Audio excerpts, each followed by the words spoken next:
반갑습니다. 오늘도 중고등부 예배에 오신 여러분들을 환영합니다.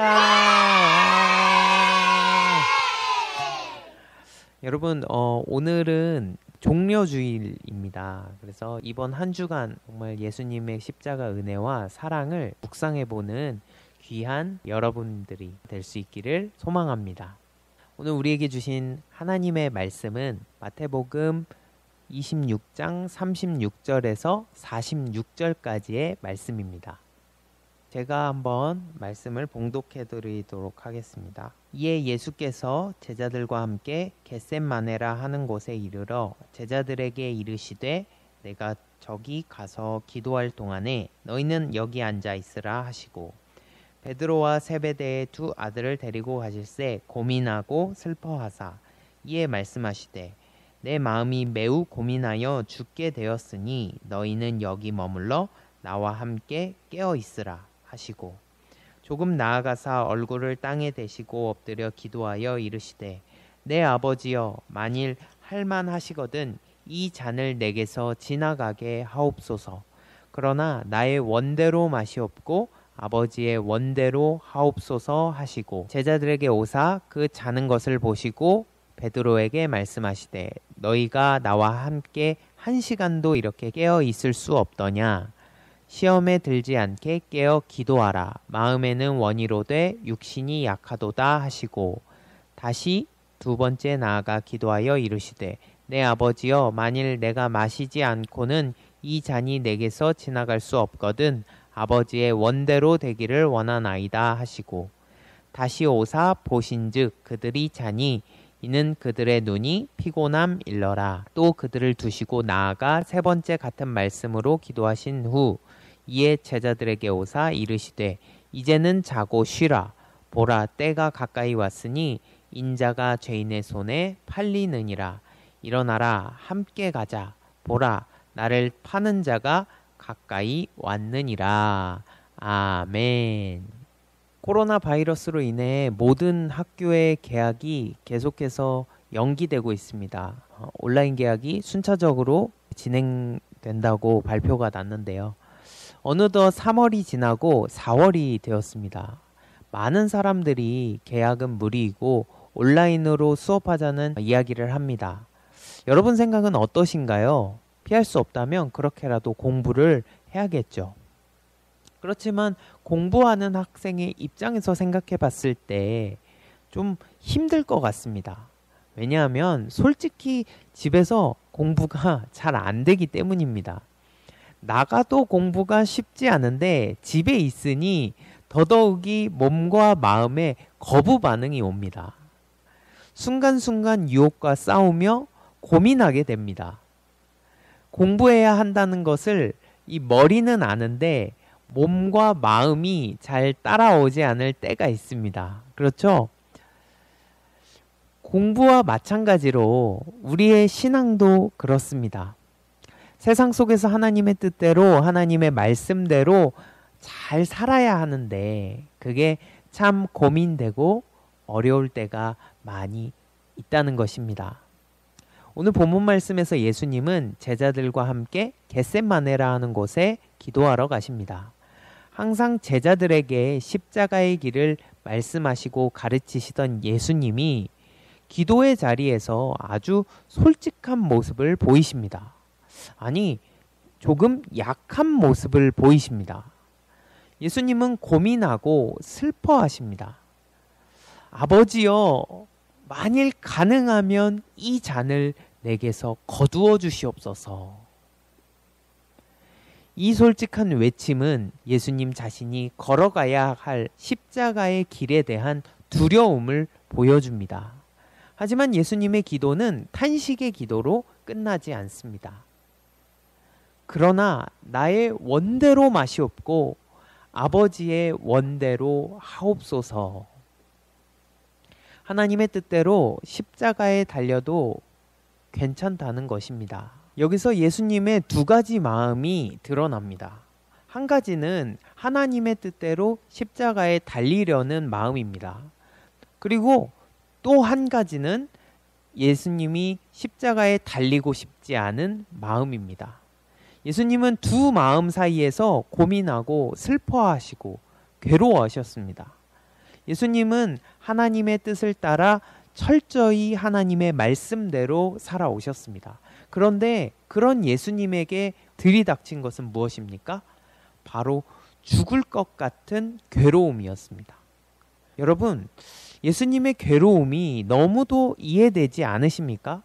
우리에게 이 충치 하나만 생겨도 치과 치료를 받아야 하지만 아플까봐 병원이 꺼려집니다.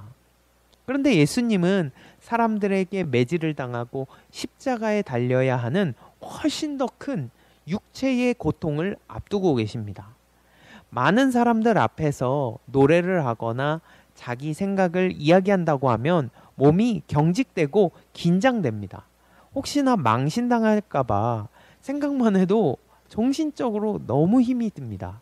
하물며 예수님은 많은 사람들에게 욕을 먹고 침뱉음을 당하고 조롱거리가 되어야 하는 정신적 고통을 앞두고 계십니다. 이런 정신적 고통, 육체적 고통을 당할 미래를 예수님은 알고 계셨습니다. 미래를 아시기에 더 괴로우셨습니다. 완전한 하나님이셨지만 동시에 완전한 인간이셨기에 예수님은 그 누구보다 괴로우셨을 것입니다. 의로운 예수님께서 오죽하면 할 수만 있거든 이 잔을 내게서 거두어 주시옵소서라고 기도하셨습니다. 그럼에도 불구하고 이런 심각한 상황 속에서 수제자들이라는 사람들이 태평하게 잠을 자고 있습니다. 그런 그들을 보며 예수님은 무슨 생각을 하셨을까요? 어쩌면 예수님은 탄식하시고 수제자들이 자는 모습 속에서 자신의 모습을 보셨을지도 모릅니다. 하나님의 뜻 안에서 십자가의 길 앞에서 연약한 자신의 모습을 보신 것입니다. 자신이 나약한 모습을 마주하는 것은 몹시 화가 나고 우울할 수도 있는 일입니다.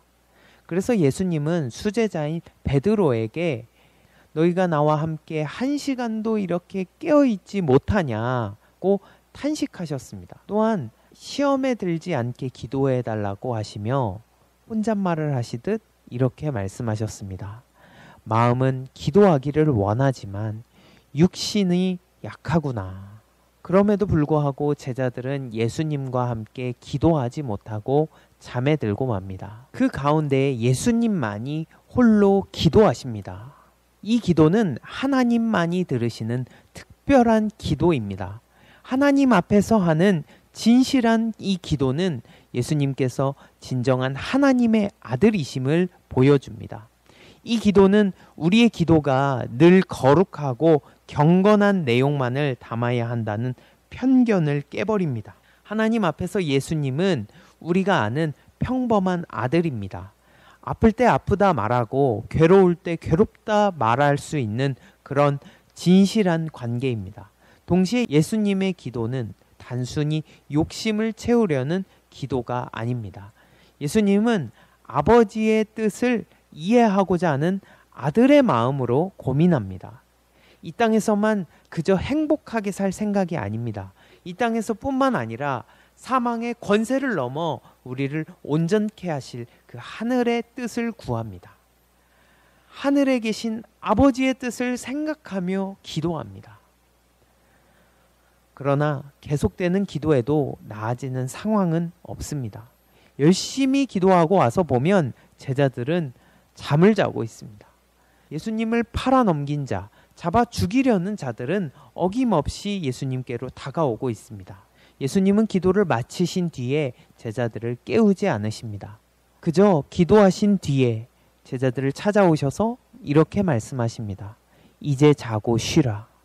자, 때가 가까이 왔으니 내가 팔려가는 것을 보아라. 나는 너희를 위하여 이 길을 기꺼이 먼저 가겠다. 이 결단을 위해 예수님은 하나님 아버지 앞에서 간절히 기도하신 것입니다. 누가복음의 표현으로 땀이 땅에 떨어지는 핏방울같이 되시도록 간절히 기도하셨습니다. 그런 예수님이 기도 후에 얻으신 것이 무엇입니까? 제자들의 변화입니까? 십자가에 달리지 않는 어떤 상황입니까? 아니요. 기도로 얻으신 것은 하나님의 뜻대로 십자가의 길을 걸어가려는 결단이고 그 길을 기꺼이 받아들이는 마음입니다. 변화된 것은 기도하신 예수님 뿐입니다. 기도를 신비한 주술로 생각하면 내 상황이 달라지는 것만이 응답이라고 생각할 수 있습니다. 아닙니다. 하나님의 침묵도 응답입니다. 기도하고 나서 펼쳐지는 상황 자체가 응답입니다. 하나님의 뜻을 구하며 기도할 때 주어지는 침묵은 우리를 방관하시는 것이 아닙니다.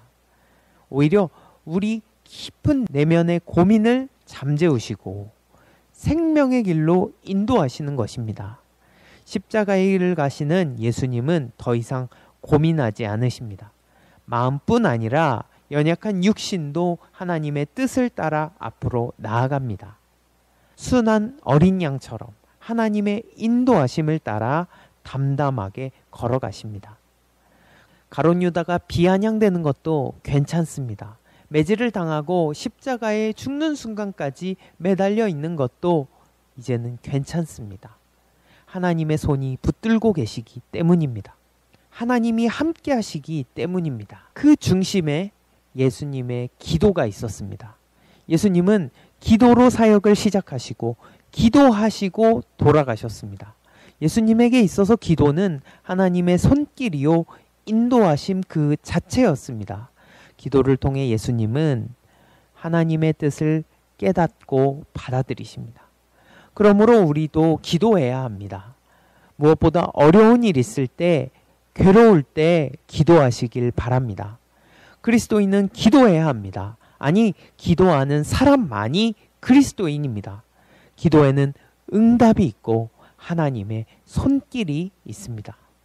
어떤 학생이 저에게 상담하러 왔던 적이 있습니다. 이런 고민을 이야기하더라고요. 전사님, 저를 싫어하는 애가 저한테 욕했어요. 진짜 이러다가 싸울 것 같아요. 어떡하죠? 그래서 제가 얘기해 줬습니다. 피할 수 있으면 싸움은 피해라. 그런데 싸움을 피할 수 없으면 싸우기 직전에 기도해라. 하나님께 마음을 다스려 달라고, 나의 마음을 인도해 달라고, 이 상황을 인도해 달라고 기도해라. 싸워도 기도하고 싸워라. 여러분, 우리는 때로 연약합니다. 하지만 기도를 통해 하나님의 뜻을 깨닫고 받아들일 수 있습니다. 그것이 바로 우리에게 새로운 마음을 주시는 하나님의 손길인 것입니다. 사랑하는 대연 중고등부 여러분, 심각한 고민들이 있지만 우리에게는 주님과 함께 풀어갈 기도도 있음을 기억하시길 바랍니다. 예수님은 힘들게 고민하는 제자들에게 말씀하십니다. 일어나 함께 가자. 연약한 마음으로 그럼에도 다시 한번 기도하고자 하는 우리에게도 말씀하십니다. 일어나라. 함께 가자.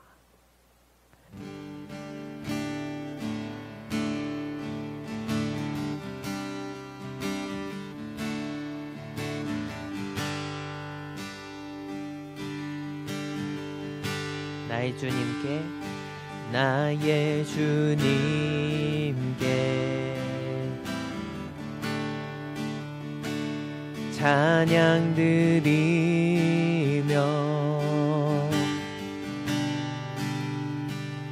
그 크신 사랑 주인데 감사해. 어둠 속에 찾아오셔서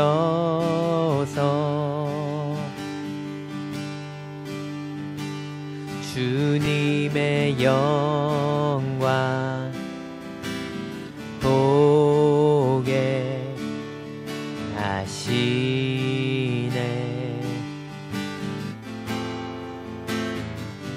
의심하는 나를 손 내밀어 잡아주시네. 두려운 맘 내려놓고 주 바라보니라.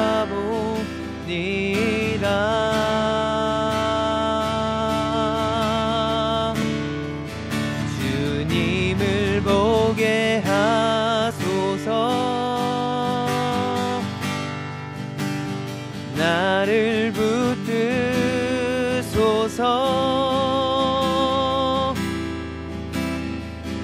내 뜻과 내 생각 내려놓고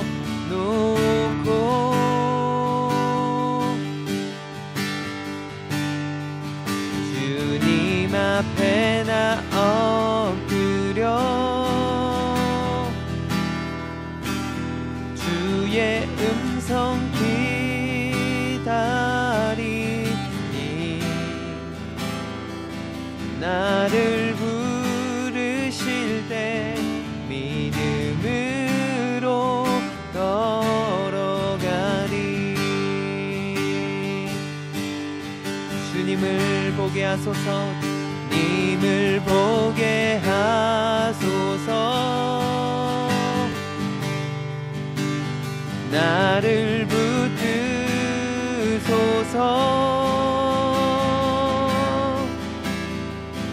내 뜻과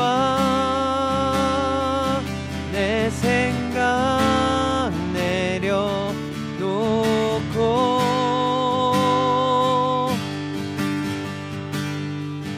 주님 앞에 나 엎드려 주의 음성 기다리니. 나를 부르실 때 믿음으로 걸어가리.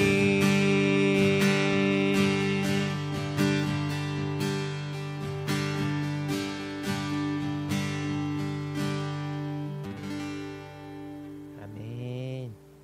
하나님 아버지, 예수님도 힘드실 때가 있었습니다. 괴로우실 때가 있었습니다.